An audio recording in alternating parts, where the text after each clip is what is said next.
बच्चों, आज हम लोग ट्रांजिस्टर पढ़ने जा रहे हैं। तो आप लोग हेडिंग डालिए ट्रांजिस्टर। तो ट्रांजिस्टर बेसिकली दो डिफरेंट टाइप के सेमीकंडक्टर, पी टाइप और एन टाइप। हम एक एन टाइप सेमीकंडक्टर को दो पी टाइप सेमीकंडक्टर के बीच में अगर सैंडविच कर दें तो पी एन पी ट्रांजिस्टर बनेगा। अगर हम एक पी टाइप सेमीकंडक्टर को दो एन टाइप सेमीकंडक्टर के बीच में सैंडविच कर दें तो हमें एनपीएन ट्रांजिस्टर मिलेगा। राइट। तो पहले इसमें एक लाइन लिखिए, ए junction transistor is formed by sandwiching a thin wafer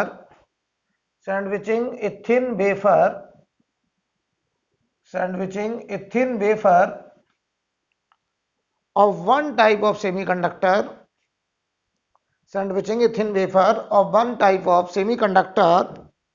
between two layers of another type तो कह रहे हैं एक टाइप सेमीकंडक्टर को दूसरे टाइप की दो लेयर के बीच में अगर हम सैंडविच कर दें तो हमें ट्रांजिस्टर मिलेगा। तो जैसे हम आपसे कहें कि अगर हम एक एन टाइप सेमीकंडक्टर को, समझो जरा, ये मान लो एक एन टाइप सेमीकंडक्टर है, ये एन टाइप है। हम इसके दोनों एजेस पर पी टाइप सेमीकंडक्टर ग्रो करा दें। ग्रो कैसे कराते थे याद है? अगर यहाँ पी टाइप कराना है तो यहाँ पे हम डोपिंग बढ़ाएंगे, होल्स का कॉन्सेंट्रेशन बढ़ाएंगे। तो इसके दोनों तरफ पी टाइप सेमीकंडक्टर डेवलप कर दें, ग्रो करा दें। अच्छा, तो ये पी एन पी ट्रांजिस्टर बनेगा।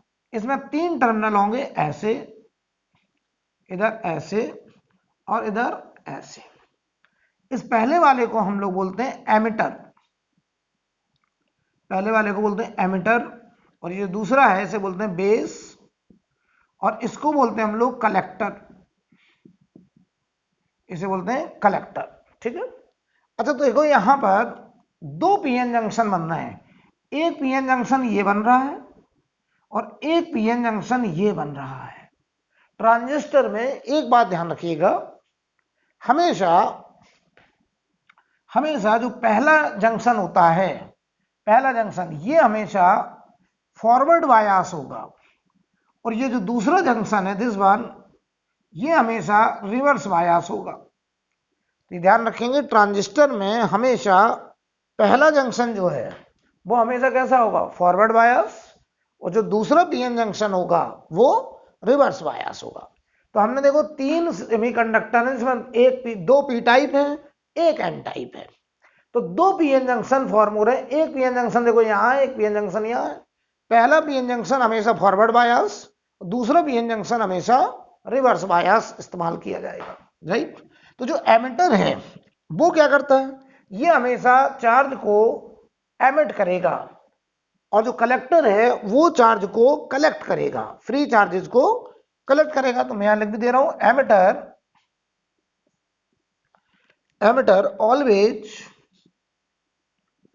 always emit free charges,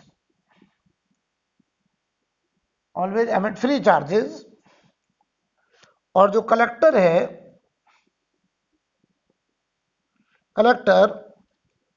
collect the free charges.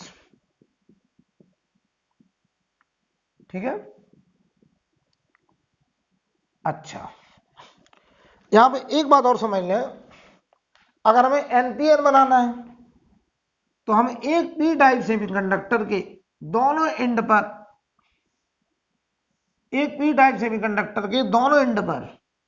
N type semiconductor grow कराएंगे, और यहां पर तीन टर्मिनल होंगे, ऐसे एनपीएन। राइट। एक पी टाइप सेमीकंडक्टर के दोनों एंड पर हम एन टाइप सेमीकंडक्टर ग्रो कराएंगे। ये एमिटर है, ये बेस है, ये कलेक्टर है, ये हमारा एनपीएन ट्रांजिस्टर। राइट। तो ये हमारा एमिटर है, और ये हमारा बेस है और ये हमारा कलेक्टर है, राइट, जो कि फ्री चार्जेस को कलेक्ट करेगा। ठीक, और ये याद रखना, चाहे पीएनपी हो चाहे एनपीएन हो, पहला जो जंक्शन है पीएन जंक्शन, ये देखो एक पीएन जंक्शन ये बना, तो ये वाला जो पीएन जंक्शन हम लेंगे ये हमेशा फॉरवर्ड बायस, और जो दूसरा हम लोग पीएन जंक्शन लेंगे ये हमेशा रिवर्स बायस। ये हमेशा याद रखेंगे, पहला पीएन जंक्शन फॉरवर्ड बायस और दूसरा PN junction reverse bias. Emitter, base और कलेक्टर के हम लोग साइज और डोपिंग कॉन्सेंट्रेशन को जरा याद रखेंगे। तो यहां पर पहले मैं लिख रहा हूं साइज और यहां लिख रहा हूं डोपिंग कॉन्सेंट्रेशन, डोपिंग कॉन्सेंट्रेशन। ठीक है, तो यहां पहला मैं लिख रहा हूं, देखिए जरा, बेस। तो बेस का जो साइज है वो छोटा होता है, थिन, तो थिन साइज, छोटा साइज होता है बेस का, और इसका जो डोपिंग होता है वो लाइट डोपिंग, इसका लाइट डोपिंग रखते हैं हम लोग। बेस के बारे में बात हो गई। इसके बाद हम लोग बात करें अगर एमिटर के बारे में। एमिटर का जो साइज है वो बेस से काफी बड़ा होता है, तो ये मॉडरेट साइज का होता है, मॉडरेट। कौन? एमिटर। लेकिन एमिटर फ्री चार्जेस को एमिट करता है, तो इसका डोपिंग कॉन्सेंट्रेशन हाई रखते हैं, हाई डोपिंग, हाई डोपिंग रखते हैं। इसके बाद आता है कलेक्टर। कलेक्टर, तो जो कलेक्टर है वो चार्जेस को, फ्री चार्जेस को कलेक्ट करता है, तो इसका जो साइज है वो लार्ज होता है। साइज लार्ज होगा क्योंकि चार्जेस को कलेक्ट करेगा, लेकिन इसका जो डोपिंग है वो होता है मॉडरेट। इसका डोपिंग जो है वो होता है मॉडरेट। ये बात आप हमेशा याद रखेंगे बेस, एमिटर और कलेक्टर के लिए, राइट।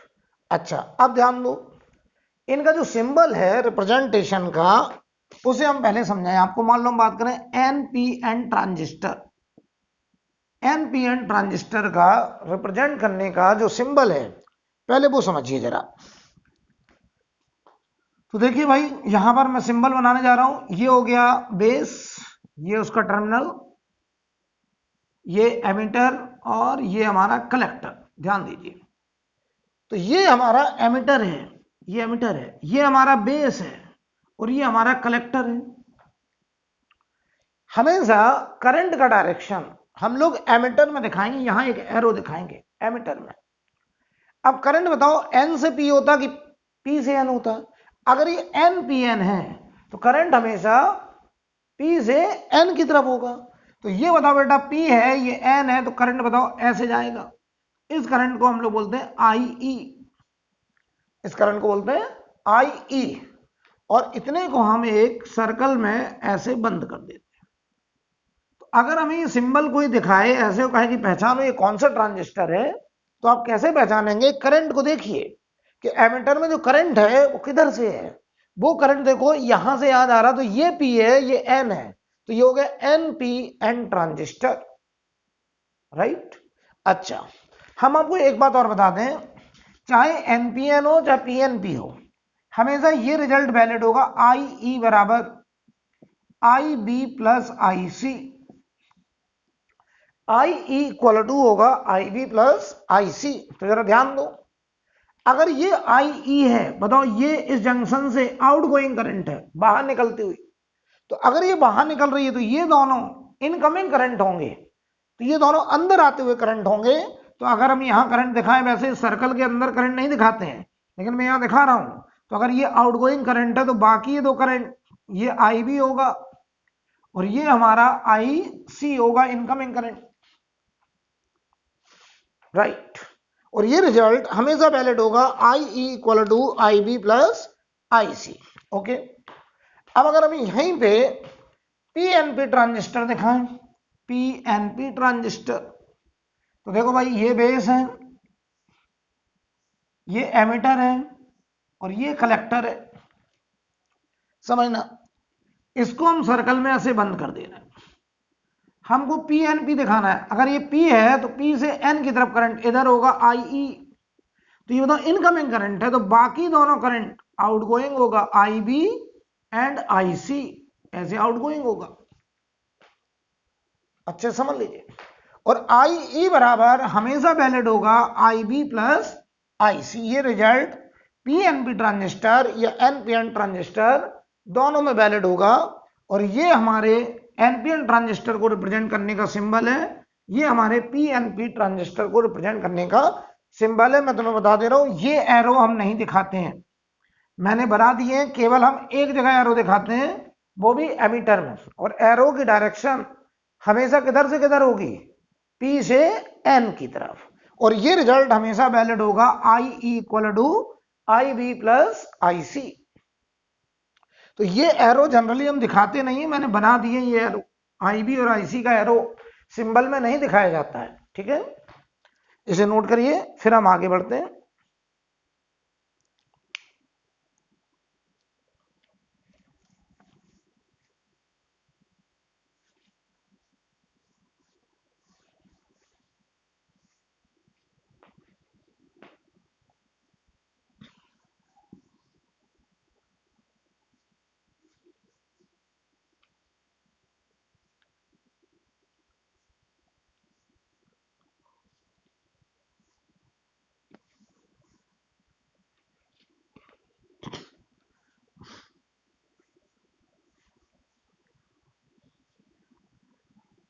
जरा ध्यान दें। अब मान लो हम आपसे कहें कि हम यहां पर आपको दिखाने जा रहे हैं कॉमन बेस पीएनपी ट्रांजिस्टर। तो जरा हम इसका पहले सर्किट समझते हैं। कॉमन बेस पीएनपी ट्रांजिस्टर, ठीक है। हालांकि हमको जो पढ़ना है वो कॉमन बेस एनपीएन ट्रांजिस्टर और कॉमन एमीटर एनपीएन ट्रांजिस्टर हमें पढ़ना है, राइट। लेकिन हम आपको पहले एक बार सर्किट दिखा रहे हैं कॉमन बेस पीएनपी ट्रांजिस्टर। जरा समझिए। तो अगर हमारे पास एक पीएनपी ट्रांजिस्टर है, ऐसे समझिए,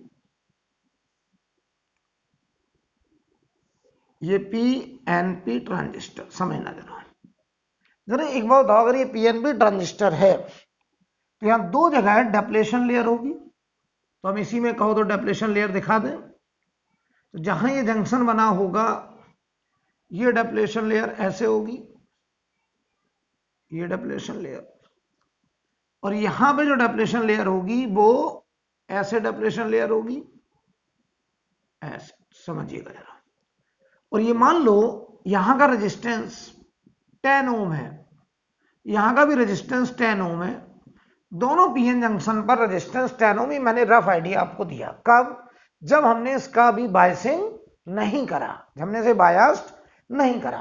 लेकिन हम लोग करते क्या है, पहले जंक्शन को फॉरवर्ड बायस, दूसरे जंक्शन को रिवर्स बायस, यही तो करते हैं। और मैं कॉमन बेस दिखाने जा रहा हूं, तो इस बेस को मैं दोनों में कॉमन करूंगा। तो पहले सर्किट समझ लो जरा क्या है। यहां पर हम दिखाते हैं एक रेजिस्टेंस, जिसे बोलते हैं इनपुट रेजिस्टेंस, जैसे बोलते हैं इनपुट रेजिस्टेंस। और यहां पर हम एक बैटरी लगाते हैं। देखो फॉरवर्ड बायसिंग करने तो P type connected two plus, और ये लो वोल्टेज की बैटरी होती है। कैसा, लो वोल्टेज। इस बैटरी को हम लोग लिखते हैं वीवीबी, बेस बैटरी बोलते हैं इसको, बेस बैटरी, राइट। तो ये हमारा बेस बैटरी है। ये देखिए जरा, यहां से एन से इसे हमें कॉमन करना है। तो इसे अगर हमें कॉमन करना है तो जिस बॉडी से जोड़ना है उस बॉडी के साथ हम यहां से भी कनेक्शन करेंगे और इधर से भी कनेक्शन करेंगे। तो हमने मान लिया वो बॉडी हमारा अर्थ है, तो हमने इसको अर्थ कर दिया। ये कोई भी डिवाइस हो सकती है, कोई भी बॉडी हो सकती है, हमने मान लिया वो अर्थ है। तो वो तो हमने इसको यहां कनेक्शन दे दिया। तो ये देखो P type connected to positive और ये N type connected to negative, ये हो गया फॉरवर्ड बायस। तो जो पहला हमारा डेप्लेशन लेयर था या पहला जो जंक्शन था वो हमने फॉरवर्ड बायस में लाया। दूसरा देखो रिवर्स बायस करना है। यहां पे हम क्या करते हैं, यहां पे हम एक रेजिस्टेंस लगाते हैं जिसे बोलते हैं R0। ये इनपुट रेजिस्टेंस, ये आउटपुट रेजिस्टेंस। यहां देखो रिवर्स बायस तो P type connected to negative, plus minus plus. ये हम लोग सेल लगाते हैं एक्चुअली, कई सेल, और ये बैटरी को VCC बोलते हैं, कलेक्टर बैटरी। और इसे हम लोग हैवी मतलब बड़ा वोल्टेज रखते हैं। इस BB से ये बड़ी बैटरी होती है और इसको हम कनेक्ट यहां कर देते हैं ऐसे, ठीक है। तो ये देखो जरा, ये हो गया रिवर्स बायस और ये हो गया हमारा फॉरवर्ड बायस। तो देखिए हमने दूसरा जंक्शन है उसको मैंने रिवर्स बायस किया, पहले जंक्शन को कैसा किया, फॉरवर्ड बायस, राइट। तो इस इधर का जो पार्ट है इसे बोलते हैं हम लोग इनपुट सर्किट, इसे क्या बोलते हैं, आउटपुट सर्किट। इसे बोलते हैं इनपुट सर्किट, इसे बोलते हैं आउटपुट सर्किट, राइट। ध्यान दीजिए, करंट किधर से किधर, ये करंट देखो प्लस से ऐसे करंट जाएगा, ये कौन सी करंट होगी, ये एमीटर है IE। तो ये बताओ इनकमिंग करंट है, तो बाकी दोनों करंट बताइए आउटगोइंग होंगी। इधर जो करंट जाएगी वो होगी IB और इधर जो करंट जाएगी ऐसे वो होगी IC। और रिलेशन वही वैलिड होगा, IE बराबर IB प्लस IC। ध्यान से देखिए, यहां प्लस से करंट जाएगा तो ये हो गया IE करंट, और IE अगर इनकमिंग है तो बाकी दोनों आउटगोइंग होगा, क्योंकि IE को IB प्लस IC के बराबर होना है। तो ये IB है और ये IC है।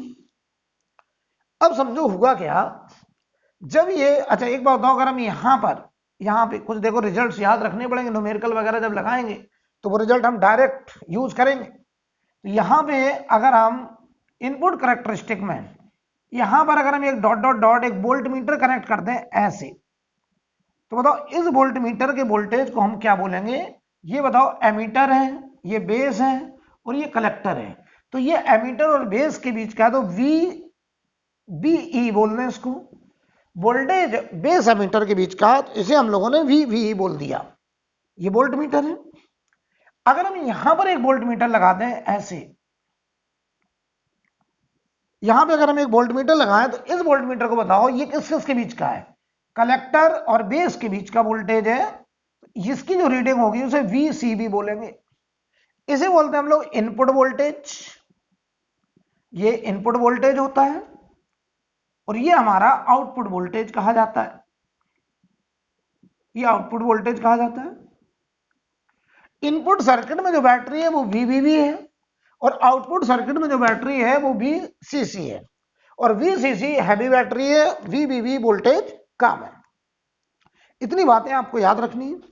अब सुनिए, जैसे ये फॉरवर्ड बायस हुआ तो बताओ, फॉरवर्ड बायस हुआ तो हम इसका बताओ वोल्टेज बढ़ाते जा रहे हैं, और जैसे ही ये वोल्टेज इन दो के बीच में इसके नी वोल्टेज को क्रॉस करेगा तो ये डेप्लेशन लेयर बताइए श्रिंक करते करते फाइनली एक लाइन बन जाएगा, बल्कि खत्म हो जाएगा, बैलेंस कर जाएगा ऐसे। ये डेप्लेशन लेयर यहां से यहां गया, श्रिंक कर गया। लेकिन इसमें सोचो क्या होगा, ये रिवर्स बायस है, तो रिवर्स बायस में तो डेप्लेशन लेयर और चौड़ा हो जाएगा, ऐसे ऐसे हो गया। अब चौड़ा हो गया तो सोचो यहां का रेजिस्टेंस 10 ओम से घट के अगर मैं कहूं ये रेजिस्टेंस 2 ओम बचा, तो ये रेजिस्टेंस पता कितना हो गया, ये रेजिस्टेंस 8 ओम कम हुआ, ये 8 ओम बढ़ गया, 18 ओम हो गया। यानी समझिए मेजॉरिटी चार्ज कैरियर के लिए ये रेजिस्टेंस घटता जाता है और ये रेजिस्टेंस बढ़ता जाता है। तो ट्रांजिस्टर में क्या होता है, एक जंक्शन का रेजिस्टेंस दूसरे जंक्शन पर ट्रांसफर होता जाता है, एक जंक्शन का रेजिस्टेंस दूसरे जंक्शन पर ट्रांसफर होता जाता है। तो इसीलिए हम लोग इसको बोलते हैं transfer of resistance, transfer of register, transfer of register.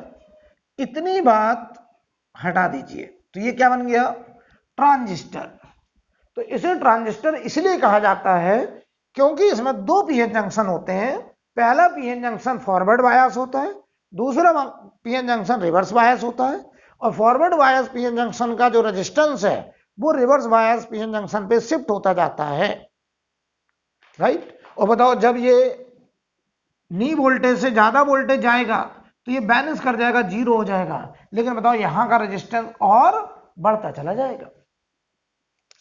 Clear है? और बताओ जब ये बैलेंस कर जाएगा तभी बताओ यहां करंट का फ्लो होना स्टार्ट होगा। तभी तो बताओ यहां के होल्स यहां जाने लगेंगे, यहां के इलेक्ट्रॉन यहां आने लगेंगे, ये डेप्लेशन लेयर टूट जाएगा और ये चार्ज कैरियर इधर उधर शिफ्ट होना स्टार्ट हो जाएंगे। राइट? कब? जब ये वोल्टेज इस बीएन जंक्शन के नी वोल्टेज को एक्सीड कर जाएगा। और जब तक बताइए एक्सीड नहीं करेगा तब तक बताओ यहां कोई करंट नहीं होगी। आप समझिए। अगर ये बैटरी हम कम क्यों लेते हैं? क्योंकि ये पीएन जंक्शन फॉरवर्ड बायस है, तो फॉरवर्ड बायस में रेजिस्टेंस कम है, तो करंट फ्लो करने के लिए हम स्मॉल बैटरी से काम चलाते हैं। और ये रिवर्स बायस है, तो यहां हम लोग बैटरी लार्ज वोल्टेज की लेते हैं क्योंकि यहां का रेजिस्टेंस ज्यादा है। राइट? तो चलिए, ये तो हमने समझाने के लिए लिया था। अब हम यहां पर कुछ मैथमेटिकल इक्वेशन लिखने जा रहे हैं, ध्यान दीजिए जरा। अगर हम ये जो वोल्टेज है इनपुट वोल्टेज, ये किसके बराबर होगा? ये सब मैथमेटिकल इक्वेशन याद रखिएगा, न्यूमेरिकल में ये सब यूज होंगे, ये जान लीजिए। ये जो VB है ये कितना होगा? तो ये बताओ VBB माइनस IR, तो इसे हम लोग लिखेंगे VBB minus IE into RI, IE into RI। अच्छा, VCB कितना होगा?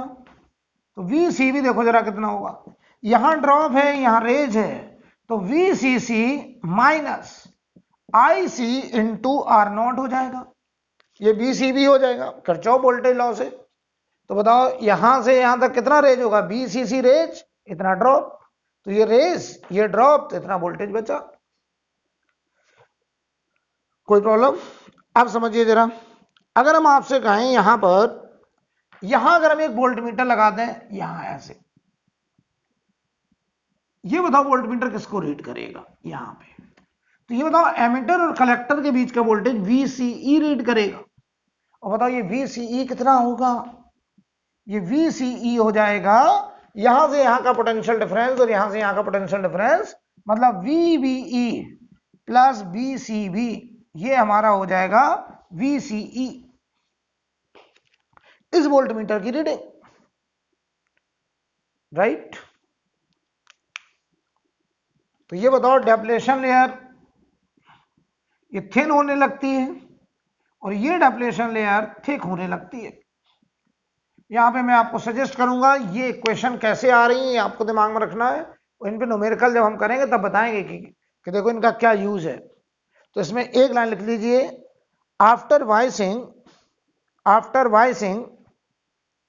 Resistance of first PN junction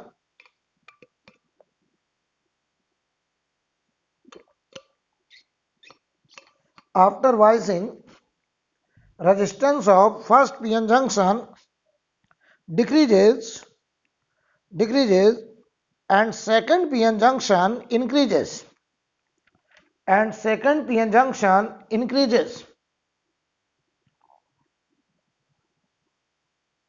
so there is transfer of resistance from one junction to other. So there is transfer of resistance from one junction to other. ये वाली battery बताओ हम कैसी लेते हैं? Small battery. क्यों स्मॉल बैटरी लेते हैं? Because low resistance in forward bias. और ये हम लोग हाई बैटरी लेते हैं, ये high voltage battery, because large resistance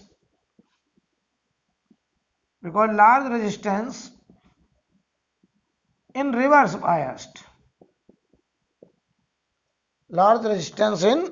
biased, right? कोई प्रॉब्लम? अब मैं बनाने जा रहा हूं कॉमन बेस एनपीएन ट्रांजिस्टर।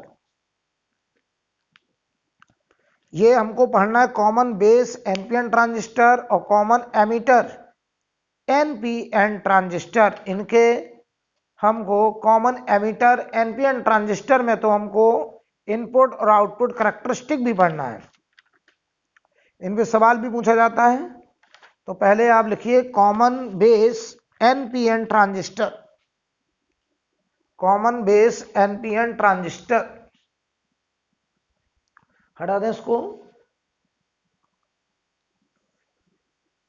हमें बेसिकली एनपीएन ट्रांजिस्टर ही पढ़ना है, जिसमें कॉमन बेस एनपीएन ट्रांजिस्टर पढ़ना है और कॉमन एमीटर एनपीएन ट्रांजिस्टर पढ़ना है। और कॉमन एमीटर एनपीएन ट्रांजिस्टर के इनपुट आउटपुट करैक्टरिस्टिक पढ़ना है। और कॉमन एमीटर एनपीएन ट्रांजिस्टर को हम एज एम्पलीफायर भी यूज करेंगे। कॉमन एनपीएन ट्रांजिस्टर को हम एज ए स्विच भी इस्तेमाल करेंगे। ये सब हम लोगों को पढ़ना है। तो कुल मिला के कॉमन एमीटर पे ज्यादा फोकस होगा, लेकिन पहले मैं बात कर रहा हूं कॉमन बेस एनपीएन ट्रांजिस्टर। तो हेडिंग डालिए कॉमन बेस एनपीएन ट्रांजिस्टर।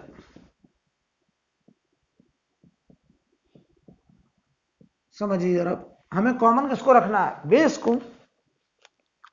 तो देखना आप खुद ही पूरा सर्किट बनाएंगे, आप खुद ही पूरा सर्किट बनाएंगे। देखिए ये हो गया बेस, इसको हम कॉमन करना चाहते हैं तो इसे हम बॉडी से कनेक्ट करेंगे, अर्थ से कनेक्ट कर दिया। ये बेस है, इसे कॉमन करना चाहते हैं। ये हमारा एमीटर है और ये हमारा कलेक्टर है। ध्यान दीजिएगा जरा, हम एनपीएन दिखाना चाहते हैं। तो ये अगर एन है, ये पी है और ये एन है, तो एरो बताओ यहां बनाते थे हम किधर से किधर? पी से एन। तो यहां बताओ आई ई ऐसे होगा, ऐसे ही समझ में आ गया। अगर ये आउटगोइंग है तो बाकी दोनों करंट इनकमिंग होंगी, ऐसे आई बी, और इधर से भी करंट ऐसे आएगी आई सी। अभी बैटरी लगाते हैं। अब देखिए यहां देखो इनपुट सर्किट में यहां एक रेजिस्टेंस होता था आर इनपुट, और यहां जो बैटरी लगाते थे हम लोग, बताओ एक बेस बैटरी लगाते थे और ये जंक्शन फॉरवर्ड बायस रखते थे। तो ये एन है, एन कनेक्टेड टू नेगेटिव और ये पॉजिटिव, और यहां कनेक्शन। तो ये वाला जंक्शन देखो एन पी। तो एमीटर को हमेशा रखेंगे फॉरवर्ड बायस। तो एमीटर है N, N connected to negative, तो ये हो गया फॉरवर्ड बायस।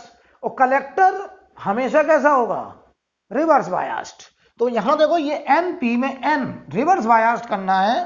और अगर रिवर्स बायस्ड करना है बेटा, तो देखो यहां रेजिस्टेंस के साथ अगर रिवर्स बायस्ड करना तो N connected to positive plus minus, और ये बड़ी बैटरी इसे बोलते थे VCC.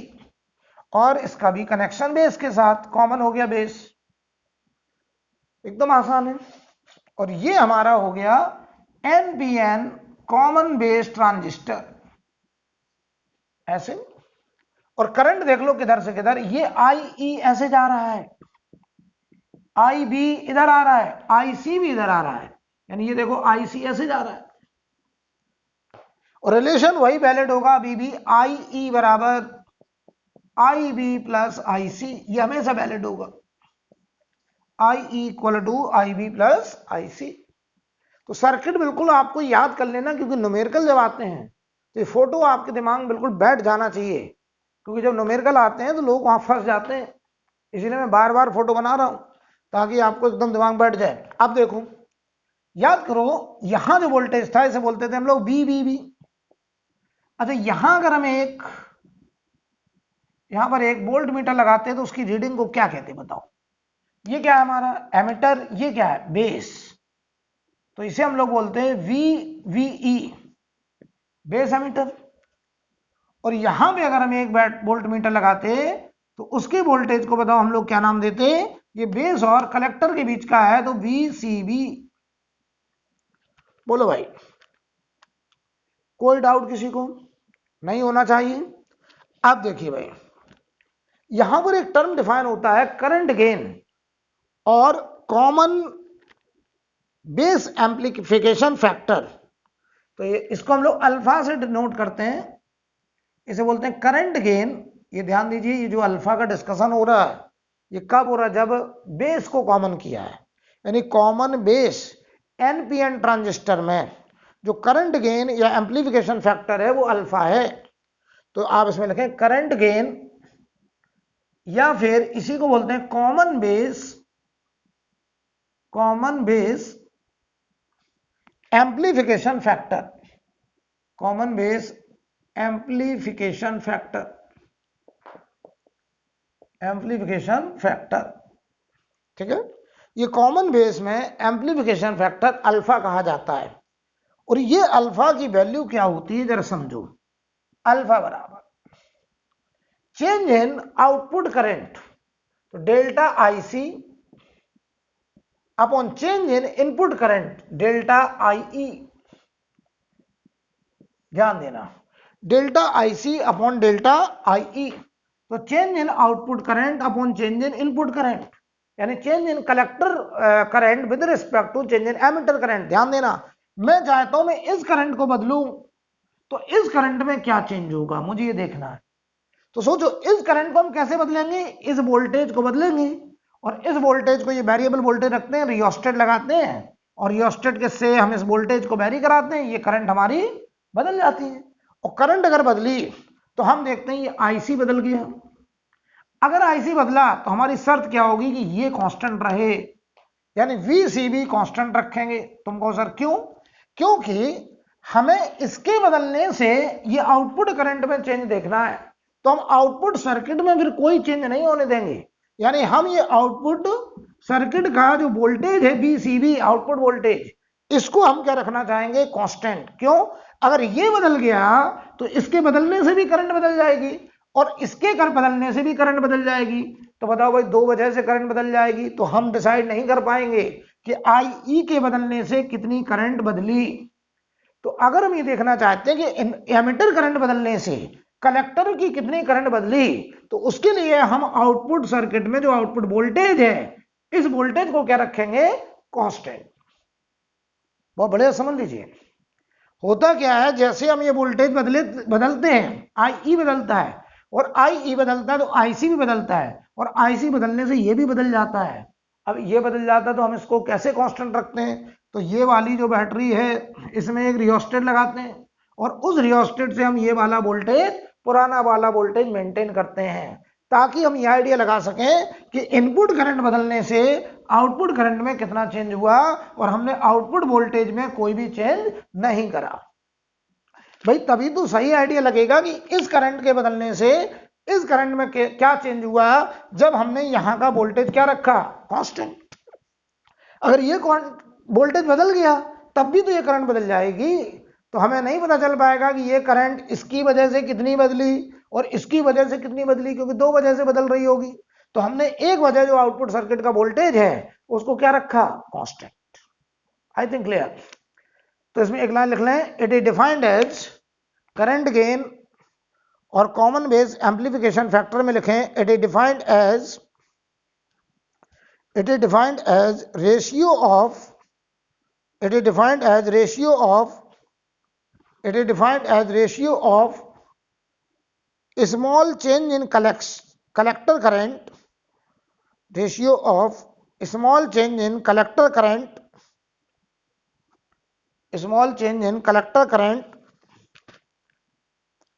to the small change in emitter current, when collector base voltage is kept constant, when collector base voltage is kept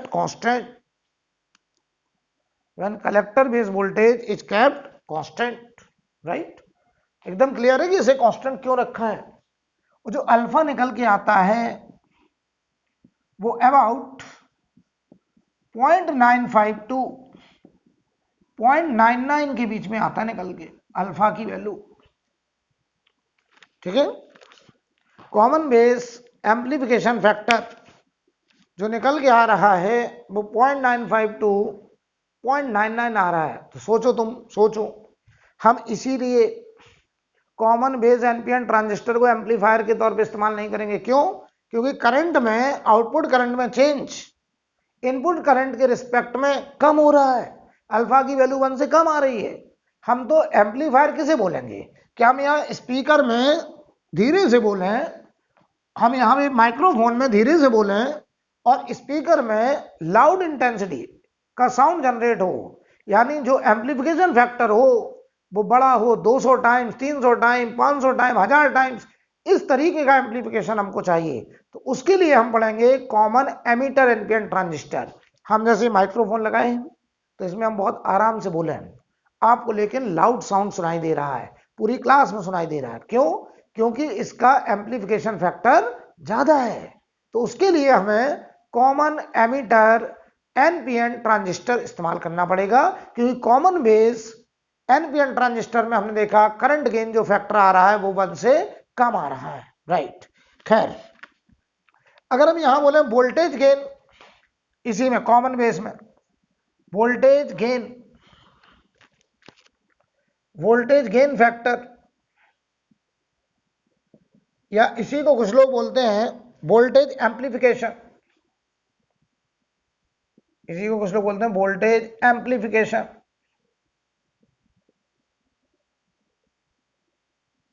voltage gain factor और voltage amplification, इसको हम A B voltage amplification से represent करेंगे। तो ये होगा change in voltage output upon change in voltage input, ऐसे लिखना चाहिए हमको। तो इसे हम देखो क्या लिखेंगे, delta I C into R naught upon delta I E into R I, ऐसे लिखेंगे। तो change in output voltage upon change in input voltage, तो आउटपुट वोल्टेज का चेंज होगा यहां की करंट का चेंज इनटू रेजिस्टेंस, और इनपुट की करंट इनटू रेजिस्टेंस। तो देखो बेटा, ये लिखा था अल्फा, ये आ गया alpha R naught into R I, alpha R naught into R I. यहीं पे एक टर्म होता power gain,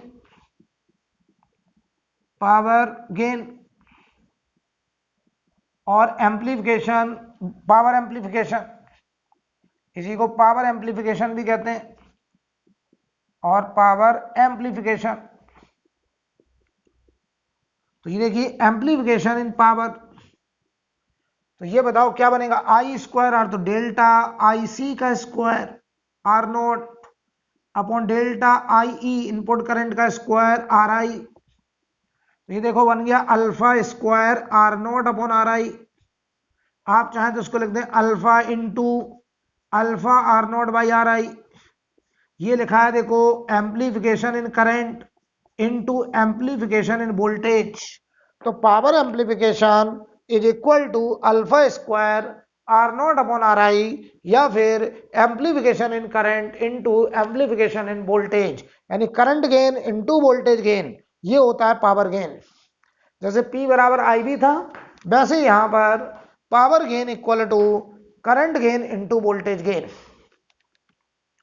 I think clear. ये रिजल्ट याद रखिए, हाँ इस पर एक खास रिजल्ट नोट लगा के एक लाइन लिखिए, खास रिजल्ट। हम यहां से जब इसको हम एम्पलीफायर की तरह इस्तेमाल करते हैं, किसको, कॉमन बेस एनपीएन ट्रांजिस्टर को जब एम्पलीफायर की तरह इस्तेमाल करा जाता है, तो हम यहां से जो इनपुट सिग्नल देते हैं और यहां हमको स्पीकर हम लगाते हैं, आउटपुट सिग्नल मिलता है, तो वहां हम देखते हैं कि आउटपुट सिग्नल इनपुट सिग्नल के साथ सेम फेज में होता है। कैसा होता है, सेम फेज में होता है, राइट। ये बहुत ही इंपॉर्टेंट पॉइंट है। कॉमन बेस एनपीएन ट्रांजिस्टर में आउटपुट सिग्नल इनपुट सिग्नल के साथ सेम फेज, जीरो फेज में, जबकि कॉमन एमीटर एनपीएन ट्रांजिस्टर में आउटपुट सिग्नल एम्पलीफाई होकर मिलता है 100 टाइम्स 200 टाइम्स, लेकिन आउट ऑफ फेज में मिलता है, राइट। तो इसमें एक लाइन लिखिए, output signal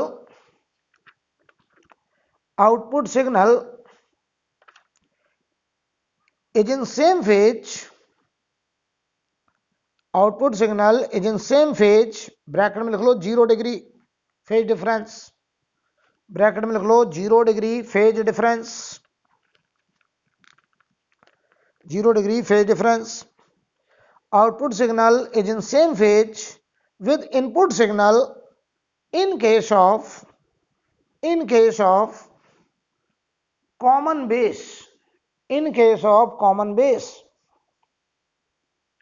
in case of common base। ध्यान देना, कॉमन बेस में आउटपुट सिग्नल इनपुट सिग्नल के साथ कैसा होता है, सेम फेज में होता है। राइट। अब समझिए जरा,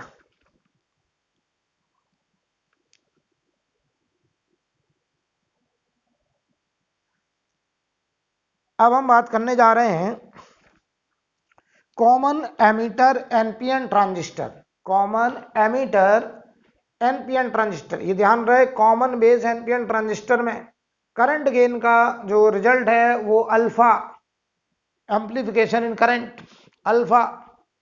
तो ये हमारा अल्फा जो था वो 1 से छोटा था, और ये change in collector current delta I C with respect to change in input current delta I ई।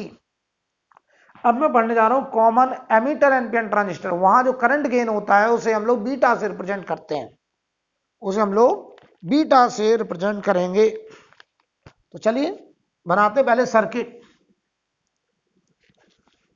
बनाते हैं, फिर वहां पे एम्प्लीफिकेशन वगैरह देखते हैं, और उसका हमको कॉमन एमीटर एनपीएन ट्रांजिस्टर का हमको इनपुट एंड आउटपुट करैक्टरिस्टिक भी समझना है।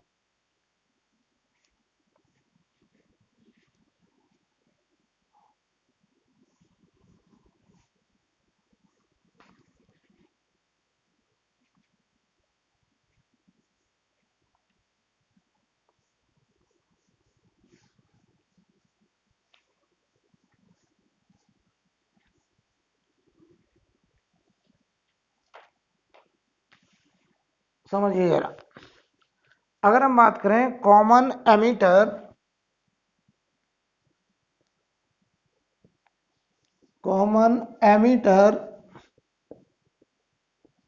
एनपीएन ट्रांजिस्टर,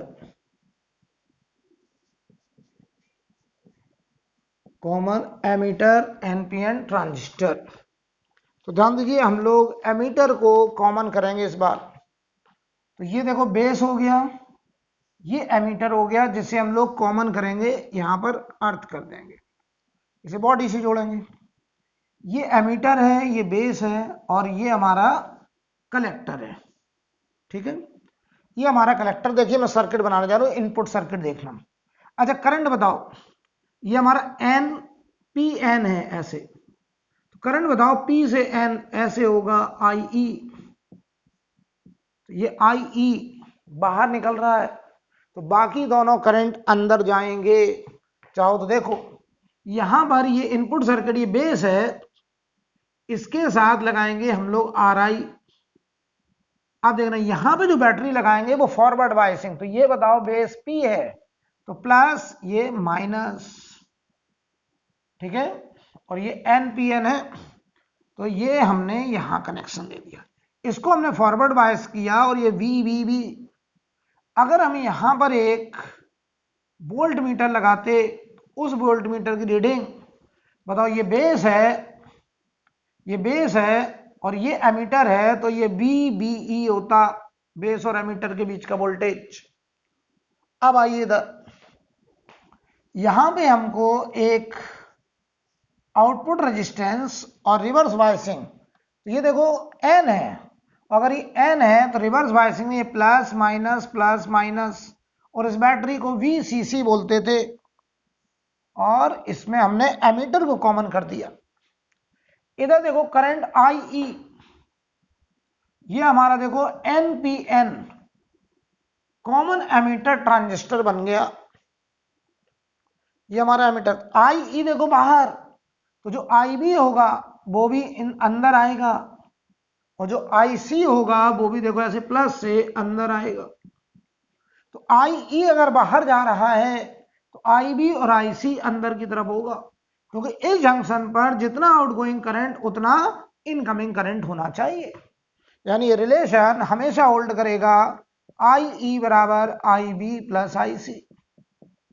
अच्छा अब देखो, अगर हम यहां एक वोल्ट मीटर लगाते ऐसे, तो ये आउटपुट वोल्टेज बताता, और ये आउटपुट वोल्टेज बताओ कलेक्टर और एमीटर के बीच का होता, तो इसे VCE कहते, VCE कहा जाता, क्योंकि ये कलेक्टर है और ये एमीटर है। ये हमारा आउटपुट वोल्टेज, और ये हमारा इनपुट वोल्टेज कहा जाता, ये हमारा इनपुट वोल्टेज कहा जाता। राइट, कोई प्रॉब्लम? अब देखिए भाई, तो यहां पर कुछ रिजल्ट्स हमको दिमाग में रखने पड़ेंगे। तो पहले हम बात करते हैं इसमें करंट गेन का। इसमें हम बात करते हैं करंट गेन। करंट गेन या इसी को बोलते हैं एम्प्लीफिकेशन फैक्टर, या फिर इसी को बोलते हैं हम लोग एम्प्लीफिकेशन इन करंट। तो आप इसको रिप्रेजेंट किससे करते हैं? बीटा से। तो इसमें एक लाइन लिखे, इट इज डिफाइंड एज ये बेस बैटरी है, वो कलेक्टर बैटरी, ये लो वोल्टेज है और ये हाई वोल्टेज, ये मैं बता चुका हूं, ये हाई वोल्टेज होता है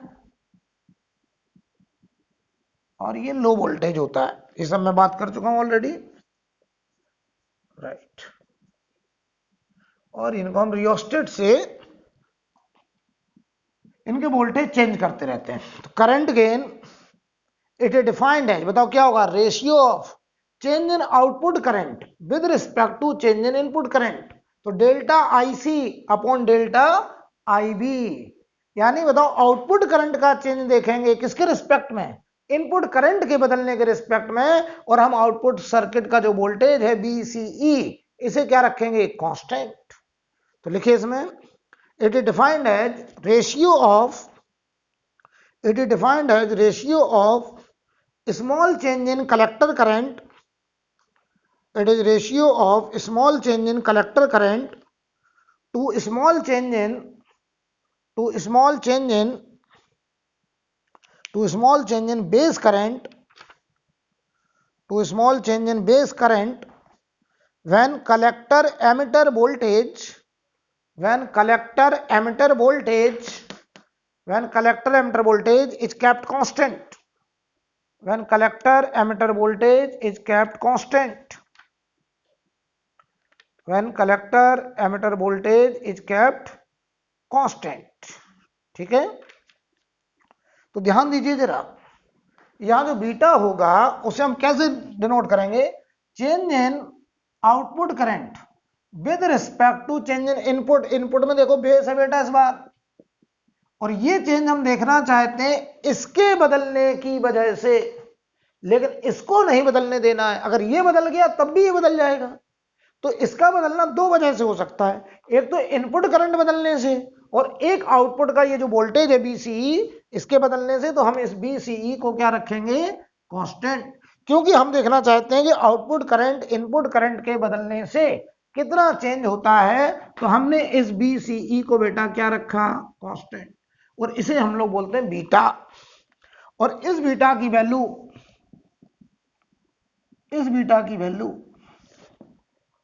20 से 100 के बीच में ऐसे निकल के आती है। ठीक है, न्यूमेरिकल में 200 भी हो सकता है, 400 भी हो सकता है, लेकिन ये बड़ा नंबर है, राइट। अच्छा, यहां पे हम एक रिलेशन बनाने चले, relation in alpha and beta, relation in alpha and beta. तो बताओ, अभी अभी हमने एक रिलेशन देखा था, आई ई बराबर I B plus I C. तो हम अगर दोनों तरफ चेंज ले लें तो ये चेंज का रिलेशन होगा। तो डेल्टा आई ई बराबर delta I B plus delta I C. अगर हम पूरे में डेल्टा आई सी से डिवाइड कर दें तो delta I E upon delta I C, ये देखो delta I B upon delta I C, और ये हो गया +1। देखिए भाई, इसको जरा गौर से देखो, delta I C upon delta I, ये देखो आउटपुट में कलेक्टर और इनपुट में एमिटर कब होता था? जब बेस कॉमन होता था। तो ये कॉमन बेस का इनवर्स ऑफ करंट गेन लिखा है। तो ये लिखा है 1/अल्फा। ये कॉमन बेस एनपीएन ट्रांजिस्टर का 1/अल्फा लिखा है, क्योंकि ये देखो डेल्टा आईसी आउटपुट करंट का चेंज, और इनपुट में एमिटर कब होगा? जब बेस को कॉमन करेंगे।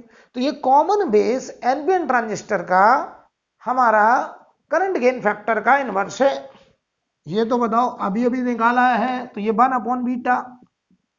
और ये +1। तो यहां से देखो अल्फा बराबर बीटा अपॉन 1 प्लस बीटा आ रहा है, एलसीएम ले लीजिए या इसको इधर लाओ। तो देखो भाई 1 अपॉन बीटा बराबर 1 अपॉन अल्फा -1, तो बीटा बराबर आ रहा है अल्फा अपॉन 1 माइनस अल्फा, ये बीटा आ रहा है। तो अल्फा बीटा का रिलेशन आ गया। अगर हमें बीटा दिया जाए तो हम उससे अल्फा निकाल सकते हैं। बीटा देने का मतलब है अगर हमें कॉमन एमिटर एनपीएन ट्रांजिस्टर का करंट गेन फैक्टर दिया जाए तो हम कॉमन बेस एनपीएन ट्रांजिस्टर का करंट गेन फैक्टर अल्फा निकाल सकते हैं। और अगर हमें बताओ अल्फा दिया जाए तो हम बीटा निकाल सकते हैं। कुल मिलाकर के अल्फा और बीटा आपस में रिलेटेड है। नोट करिए पहले इतना।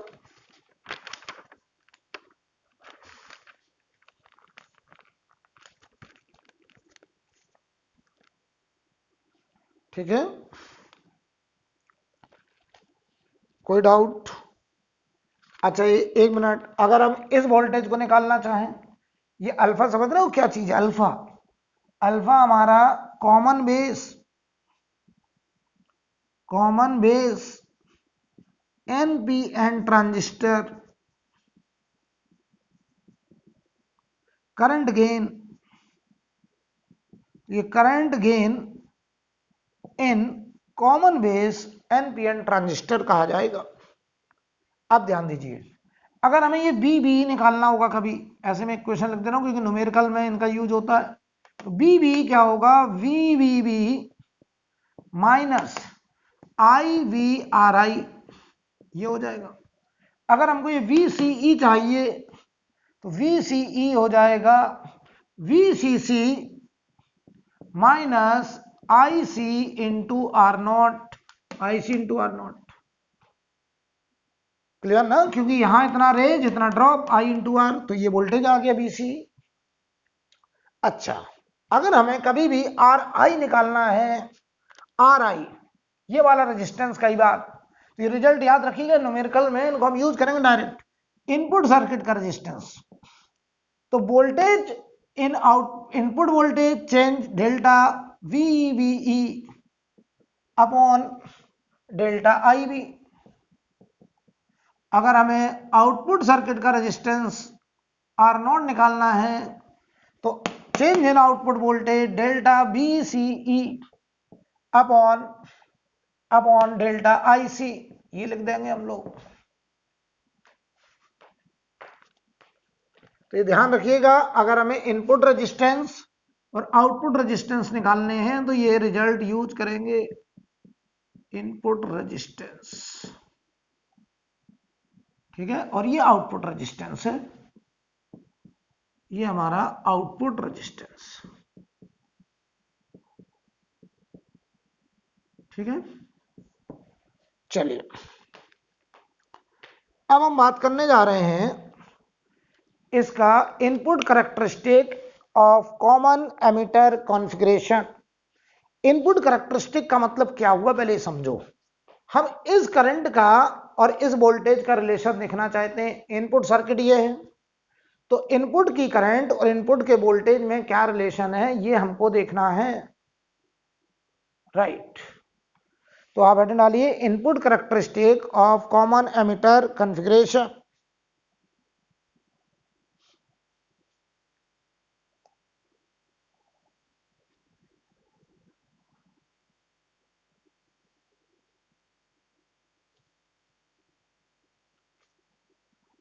ठीक है, तो देखिए जरा,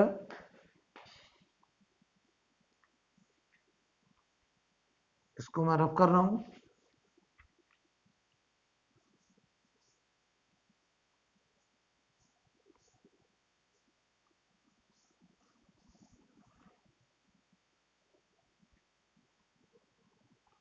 तो ध्यान दीजिए इनपुट करैक्टरिस्टिक, ये डायरेक्ट ऑब्जेक्टिव में पूछा जाता है, ध्यान रखना बेटा।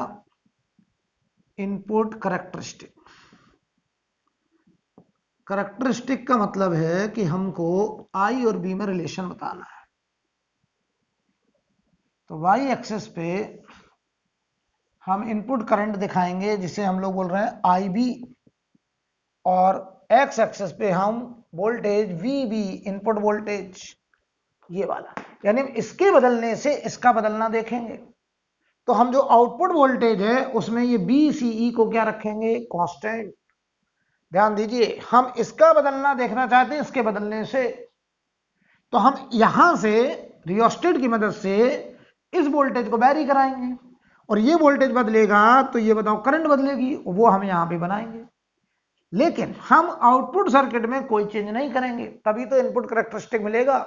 इनपुट करैक्टरिस्टिक कब मिलेगा, जब हम इनपुट करंट का बदलना इनपुट वोल्टेज के बदलने से देखें और आउटपुट सर्किट में कोई चेंज ना करें।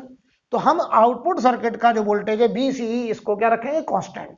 तो ध्यान दो, ये जो जंक्शन था इनपुट में, ये बताओ फॉरवर्ड बायस है, और फॉरवर्ड बायस का ग्राफ आपको याद होता है कि हम बताओ वोल्टेज ये धीरे धीरे बढ़ा रहे हैं तो करंट पहले 0 0 0, क्यों, क्योंकि तब तक करंट फ्लो नहीं करेगी, इनपुट करंट तब तक नहीं आएगी जब तक कि ये वोल्टेज नी वोल्टेज को क्रॉस ना कर जाए। तो ये ग्राफ फॉरवर्ड बायस में क्या ऐसे आता था, और याद करो इस वोल्टेज को हम लोग बोलते थे नी वोल्टेज, जिसे बोलते थे cut in voltage, cut in voltage. अगर ये कट इन वोल्टेज है तो ध्यान दो, इसके इधर की स्टेज, ध्यान देना, ट्रांजिस्टर की इधर की स्टेज, इसमें बताओ करंट IB 0, इसे बोलते हैं कट ऑफ स्टेज। क्या बोलते हैं, कट ऑफ स्टेज। ये कट ऑफ स्टेज है, और इसके आगे की जो स्टेज है इधर, ये आगे की, इसे बोलेंगे कट इन स्टेज, जिसमें ये करंट फ्लो करेगा, और ये हमारी कट ऑफ स्टेज है। अच्छा, ये हमारा जो फॉरवर्ड बायस का ग्राफ आया है, क्योंकि इनपुट करैक्टरिस्टिक में हमारा फॉरवर्ड बायस है, जो जंक्शन है पहला वो हमारा फॉरवर्ड बायस्ड है। देखो ये P type connected to positive, तो बताओ बेटा यहां पे आउटपुट वोल्टेज VCE को कांस्टेंट रखते हुए ये लिखेंगे।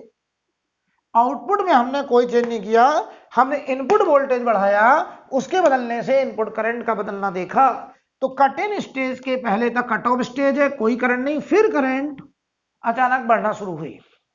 लेकिन ध्यान दीजिए, ये जो करंट आती थी नॉर्मल डायोड में वो आती थी मिली एम्पियर में, लेकिन यहां आती है माइक्रो एम्पियर। किसमें आती, माइक्रो एम्पियर। अब क्यों माइक्रो एम्पियर में आती है अभी मैं बताऊंगा थोड़ी देर से, क्यों माइक्रो एम्पियर में आती है वो अभी बताऊंगा, ठीक है। अभी समझाता हूं आपको कि ये माइक्रो एम्पियर में क्यों आती है, ठीक है, अभी समझाते हैं। लेकिन पहले इसका नोट कर लीजिए, ये ध्यान रखिएगा, इनपुट करैक्टरिस्टिक में माइक्रो एम्पियर में करंट आएगी। अब देखिए आउटपुट करैक्टरिस्टिक,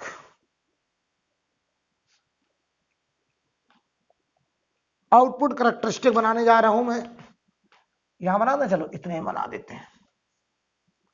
आउटपुट करंट कौन सी बताओ बेटा, IC, इसका बदलना देखना चाहते हैं आउटपुट वोल्टेज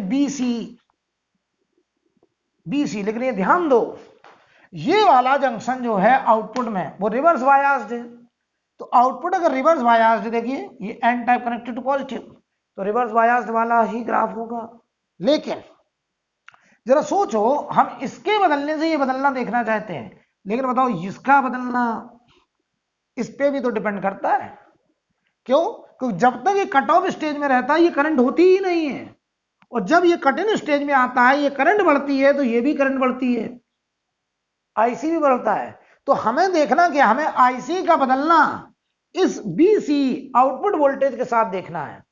लेकिन हम देख रहे हैं कि IC दो वजह से बदल रही है, एक तो इसके बदलने से बदल रही है और एक इनपुट करंट के बदलने से बदल रही है। तो अगर तुम चाहते हो कि आउटपुट वोल्टेज के बदलने से आउटपुट करंट का बदलना देखें, तो बताओ इनपुट जो करंट है उसे क्या रखेंगे, कांस्टेंट। तो हमने क्या करा, हमने देखा कि इसका ग्राफ, ये करंट बेटा मिली एम्पियर में आती है, ध्यान देना।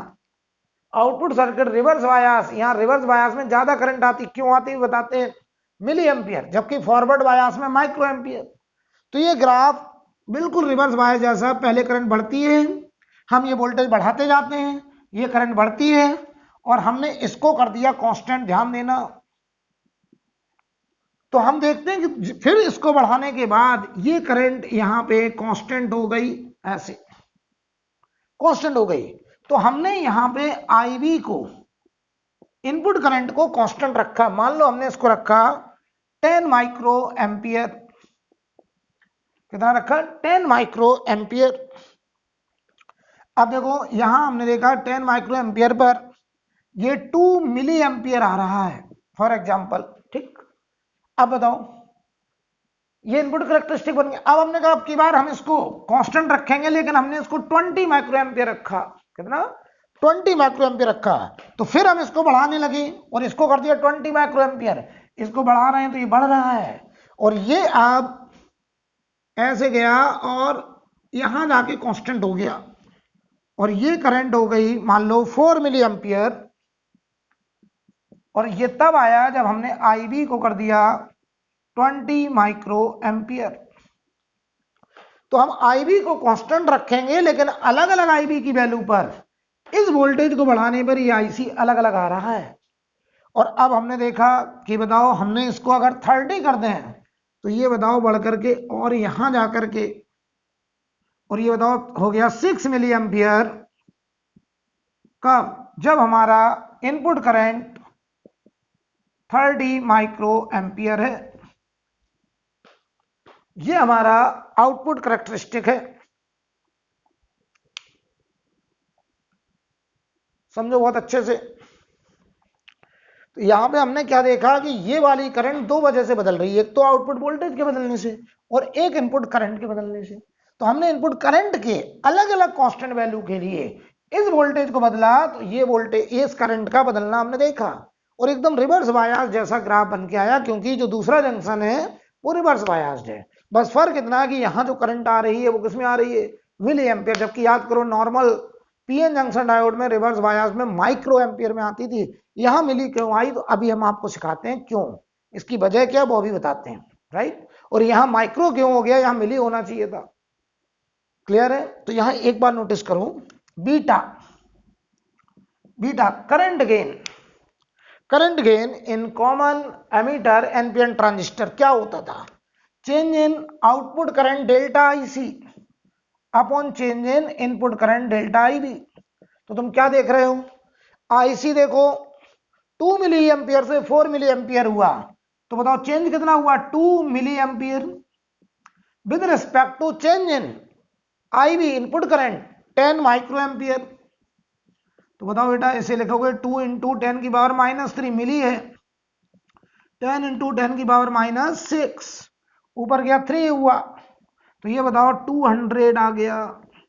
इसका मतलब को समझे कि अगर ये करंट हम 1 माइक्रो एम्पियर चेंज करें तो ये बताओ 200 माइक्रो एम्पियर टाइम्स बढ़ के आएगी।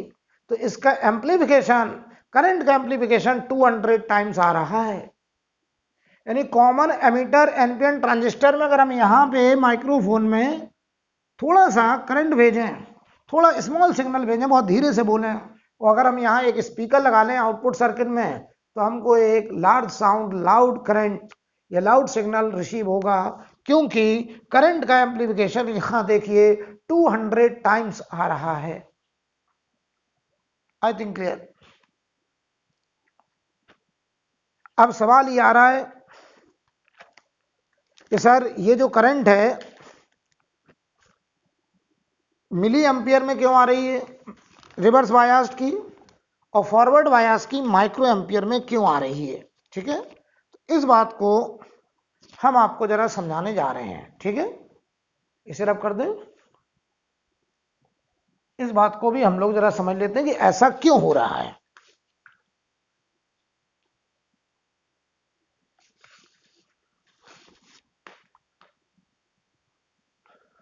देखिए भाई,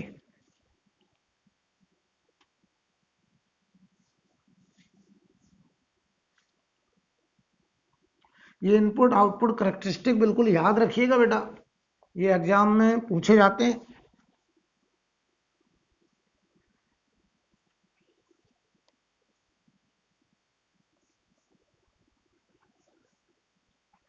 ये भी बात याद रखिएगा, कॉमन बेस में आउटपुट सिग्नल और इनपुट सिग्नल सेम फेज में होते हैं, जबकि कॉमन एमिटर में आउटपुट सिग्नल और input signal out of phase में होते हैं। अगली क्लास में एम्पलीफायर पढ़ाएंगे तब उस बात को और भी हाईलाइट किया जाएगा। तो हम जरा समझने जा रहे हैं कि यहाँ पर ऐसा क्यों हुआ कि फॉरवर्ड करंट माइक्रो एम्पियर और जो रिवर्स करंट है वो मिली एम्पियर। समझिए जरा, मैं आपसे कहूं ये मान लो हमारे पास एक NPN ट्रांजिस्टर है, ये N, ये P, ये N, ये एमीटर, ये बेस, ये कलेक्टर, ये एमीटर, ये बेस, ये कलेक्टर। हमें कॉमन किसको करना है बेटा? एमीटर को। तो हमारा इनपुट यहां से होगा। अच्छा बताओ, इसमें N में मेजॉरिटी में इलेक्ट्रॉन्स होंगे ऐसे, और माइनॉरिटी में कुछ होल्स होंगे। इसमें मेजॉरिटी में होल्स होंगे और कुछ माइनॉरिटी इलेक्ट्रॉन्स होंगे। यहां मेजॉरिटी में इलेक्ट्रॉन्स होंगे और माइनॉरिटी में कुछ होल्स होंगे ऐसे, ठीक है। हम एमीटर को कॉमन करना चाहते हैं, तो ये देखिए, ये बेस से हमारा इनपुट सिग्नल आएगा और इसको हम करेंगे फॉरवर्ड बायस। तो ये P है, तो P connected to positive terminal और ये नेगेटिव, और यहां पे हमारा एक इनपुट रेजिस्टेंस, और ये हमने एमीटर के साथ कॉमन किया, ठीक है। ये हमारा VBB स्मॉल बैटरी, ये स्मॉल बैटरी होता था, अभी अभी ऐसा पढ़ के गए हैं हम लोग। हम इसको कॉमन करेंगे, ध्यान देना। ये हमारा आउटपुट है, तो इसको हम लोग करेंगे रिवर्स बायस। तो N कनेक्टेड टू पॉजिटिव, यहां हम लोग एक आउटपुट रेजिस्टेंस लगाते थे, और ये बताओ प्लस माइनस, ये बड़ी बैटरी VCC, ये हम लोग हाई वोल्टेज रखते थे, ठीक है। और इसको भी हम कनेक्शन किसके साथ देंगे? एमीटर के साथ। तो एमीटर देखो कॉमन हो गया दोनों में, ठीक है, एमीटर कॉमन हो गया। अब समझिए, मैं तुम्हें ये बताना चाह रहा हूं कि ये जो करंट है, अच्छा देखो करंट किधर से किधर, ये वाली जो करंट होगी प्लस से ऐसे, ये वाली करंट होगी हमारी IB, बोलो भाई, और इधर से जो करंट आएगी वो होगी IC, ठीक है। तो हम तुम्हें ये दिखाना चाह रहे हैं कि यहां पर जो IB है, इनपुट करंट, ये माइक्रो एम्पियर में क्यों है, और ये आउटपुट करंट ये मिली एम्पियर में क्यों है, यानी ये इससे 1000 गुना क्यों ज्यादा आ रही है, ये हम आपको सिखाना चाह रहे थे, ठीक है। कोई प्रॉब्लम? अब समझिए जरा, इस बात को थोड़ा समझो है क्या यार। ये वाला देखो, ये हमारा फॉरवर्ड बायस है, तो ये वाला जो NP जंक्शन है, PN जंक्शन, ये फॉरवर्ड बायस। तो फॉरवर्ड बायस में बताओ, ये डेप्लेशन लेयर ब्रेक होगी, और डेप्लेशन लेयर ब्रेक होगी तो यहां के इलेक्ट्रॉन, फॉरवर्ड बायस में डेप्लेशन लेयर बैलेंस कर जाती है, तो पता ही है। तो ये बताओ, यहां के इलेक्ट्रॉन, एमिटर के इलेक्ट्रॉन यहां पे एंटर कर गए, कहां पे? बेस में पहुंच गए। तो ये इलेक्ट्रॉन बेस की तरफ भागे, या इसके होल इधर की तरफ आ गए। ये जंक्शन टूट गया, ये जंक्शन टूट गया, रेजिस्टेंस खत्म हो गया, चार्ज कैरियर इधर से उधर होना शुरू हो गए। तो ये देखो यहां पहुंचे, तो यहां पे इलेक्ट्रॉन की भीड़ हो गई, बाढ़ आ गई इलेक्ट्रॉन की, लाखों में इलेक्ट्रॉन पहुंच गए, क्योंकि ये इलेक्ट्रॉन यहां पहुंचे। अब बताओ इन इलेक्ट्रॉन को, अच्छा सोचो, ये रिवर्स बायस्ड है। अगर हम तुम्हें थोड़ा सा समझा, रिवर्स बायस्ड में ये जंक्शन ऐसा बताओ और चौड़ा हो जाता था, याद करो, ऐसे चौड़ा हो जाता था। अगर ये जंक्शन चौड़ा हो गया तो सोचो, N में इलेक्ट्रिक फील्ड ऐसे होता था, N से P की तरफ, रिवर्स बायस्ड में। अगर इलेक्ट्रिक फील्ड इधर हुआ तो ये इलेक्ट्रिक फील्ड देखो होल को जाने से तो रोकेगा, लेकिन बताओ यहां के जो इलेक्ट्रॉन है वो इधर बड़े आराम से जा पाएंगे। तो इन इलेक्ट्रॉन को जाने के लिए यहां से जो इलेक्ट्रॉन आए, ये डेप्लेशन लेयर जब टूटा, तो बताओ यहां के इलेक्ट्रॉन जब बेस में एंटर किए, तो बेस में इलेक्ट्रॉन की बाढ़ आ गई, और वो इलेक्ट्रॉन कुछ इधर जाने को तैयार है पॉजिटिव में, और कुछ इलेक्ट्रॉन यहां से, बताओ यहां इलेक्ट्रॉन बड़े आराम से जा सकते हैं। इलेक्ट्रिक फील्ड उन इलेक्ट्रॉन का और फेवर करेगा, तो ये इलेक्ट्रॉन यहां से यहां जंप करेंगे, इस डेप्लेशन लेयर से मूव करेंगे और इस प्लस में जाएंगे। यानी बताओ इन इलेक्ट्रॉन को अट्रैक्ट करने के लिए एक रास्ता ये है और एक रास्ता ये है। तो ये बड़ी बैटरी है और ये छोटी बैटरी है। तो मान लो यहां से 1,00,000 इलेक्ट्रॉन इस बेस में पहुंचे, तो उसमें से 10,000 बताओ इधर गए। तो बताओ इलेक्ट्रॉन अगर इधर गए तो करंट उसके उल्टा आई भी, छोटी सी करंट आई 10,000 इलेक्ट्रॉन की वजह से।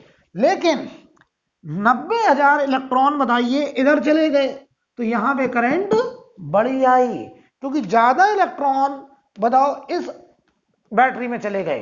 तो आप क्या बोलेंगे कि जो आईसी है वो बड़ी करंट होगी, क्योंकि 90% इलेक्ट्रॉन इस बैरियर को क्रॉस करके बताओ आउटपुट सर्किट में चले जाते हैं। तो हम कहते हैं कि आईसी जो है वो 90% फ्री इलेक्ट्रॉन्स की वजह से होता है और ये आईबी 10% इलेक्ट्रॉन की वजह से होगा। तो कौन बड़ा होगा? आईसी। कौन छोटा होगा? आईबी। तो ये हमारी इनपुट करंट है, ये हमारी इनपुट करंट है और ये हमारी आउटपुट करंट है, आउटपुट करंट। तो एक बात तो ये नोटिस करी हमने कि जो आईसी है आउटपुट करंट जो कि रिवर्स बायस करंट है वो बताइए मिली एम्पियर में आ रही है, और जो फॉरवर्ड बायस करंट है वो माइक्रो एम्पियर में आ रही है। उसकी वजह हमने आपको समझा दी है कि जो फ्री इलेक्ट्रॉन्स हैं जब फॉरवर्ड बायस में पहला PN junction depletion layer break होगा तो एमिटर से बेस में इलेक्ट्रॉन की भरमार हो जाएगी, पॉपुलेशन बढ़ जाएगी और उनके 90% इलेक्ट्रॉन कलेक्टर में चले जाएंगे और 10% इलेक्ट्रॉन बताइए बेस के थ्रू इस बैटरी में वापस आएंगे। तो हमारा जो आईबी होगा वो माइक्रो एम्पियर में होगा और आईसी जो होगा वो मिली एम्पियर में होगा। राइट। अच्छा एक बात और बताओ हमको कि ये आईसी कब आया, ये करंट कब आया? जब ये इलेक्ट्रॉन इधर गए। और ये इलेक्ट्रॉन इधर कब गए? जब, दूसरा पॉइंट समझिए, जब यहां से इलेक्ट्रॉन यहां पहुंचे। और यहां से यहां इलेक्ट्रॉन कब पहुंचे? जब ये डेप्लेशन लेयर टूटी होगी। और ये डेप्लेशन लेयर कब टूटी होगी? जब हमारा ये इनपुट वोल्टेज बताओ नी वोल्टेज को क्रॉस किया होगा। और नी वोल्टेज को क्रॉस किया होगा मतलब हमारा ट्रांजिस्टर कट इन स्टेज में आया होगा। यानी जब आईवी आया, जब ये आया, जब यहां से यहां इलेक्ट्रॉन आए, जब ये आईबी आया, जब यहां से यहां इलेक्ट्रॉन गए, तो कुछ इलेक्ट्रॉन इधर गए और मेजॉरिटी में इधर चले गए इलेक्ट्रॉन। तो बताओ हम कह रहे हैं जब आईबी आया तभी आईसी आया।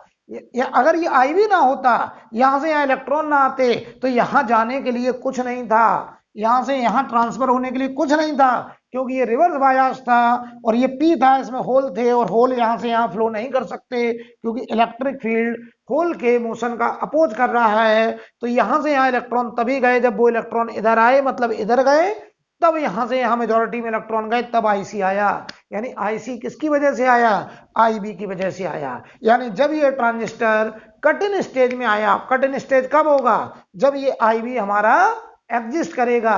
और आईबी तब तक एग्जिस्ट नहीं करेगा जब तक कि यहां पर हमारा डेप्लेशन लेयर ब्रेक नहीं होगा, जब तक हमारा input voltage cut in voltage को एक्सीड नहीं करेगा, तब तक आईबी नहीं आएगा। और आईबी नहीं आएगा तो आईसी भी नहीं आएगा। यानी आईसी को कौन बना रहा है? आईबी। क्लियर है? क्योंकि अगर ये डेप्लेशन लेयर ब्रेक नहीं होगा तो ये इलेक्ट्रॉन इधर नहीं जाएंगे, यहां तो पी है, ये होल है, होल यहां से यहां जा ही नहीं सकते, तो ये आईसी 0 होगा। तो आईसी तभी आया जब आईबी आया, और आईबी तब आया जब यहां से यहां इलेक्ट्रॉन की भरमार हुई, यहां पे बेस में इलेक्ट्रॉन की पॉपुलेशन बढ़ी, तभी आईबी आया और तभी आईसी आया।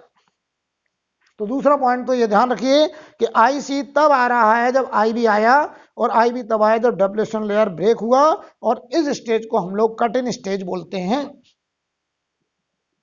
क्या बोलते हैं? Cut in stage. राइट। एक बात और समझिए, अगर हम आईबी को बढ़ाते हैं तो हम क्या देखते हैं? इसको बढ़ाने पर ये बहुत ज्यादा बढ़ जाता है। क्यों? तभी तो बीटा, बीटा क्या था हमारा? Current gain factor delta IC upon delta IB. हम क्या देखते हैं कि जब हम इसको थोड़ा बढ़ाते हैं तो ये बहुत बढ़ जाता है। उसकी वजह आपको क्लियर है? क्योंकि करंट क्या होता है? आई बराबर N E A B D.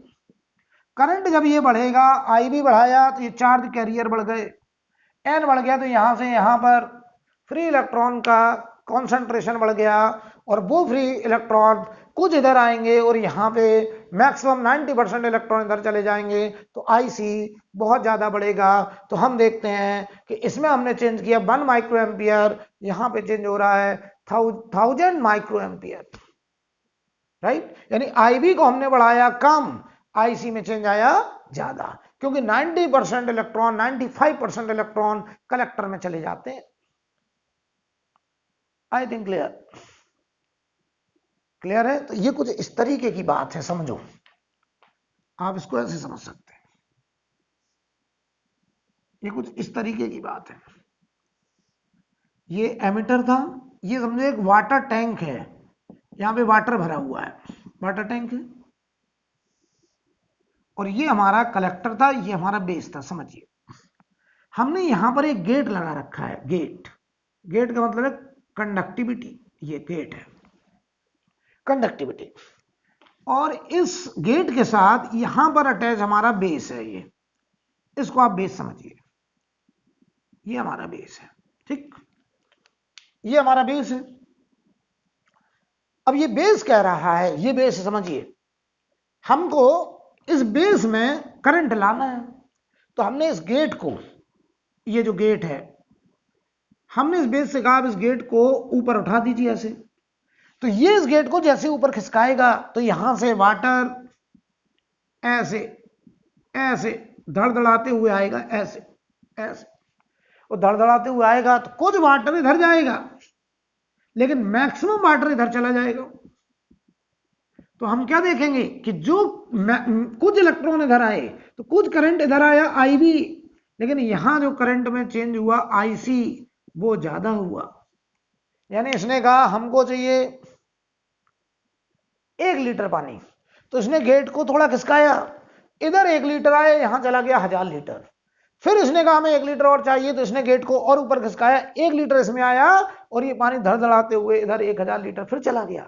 तो हम क्या देख रहे हैं कि हम इसमें चेंज कर रहे हैं 1000 लीटर, यहां चेंज हो रहा, यहां कर रहे हैं 1 लीटर, यहां चेंज हो रहा है 1000 लीटर। वही बात यहां है कि हम आईवी में करंट चेंज कर रहे हैं स्मॉल माइक्रो ऑर्डर में, इसमें चेंज हो रहा है मिली ऑर्डर में, इसलिए जो बीटा है उसकी वैल्यू बड़ी होती है।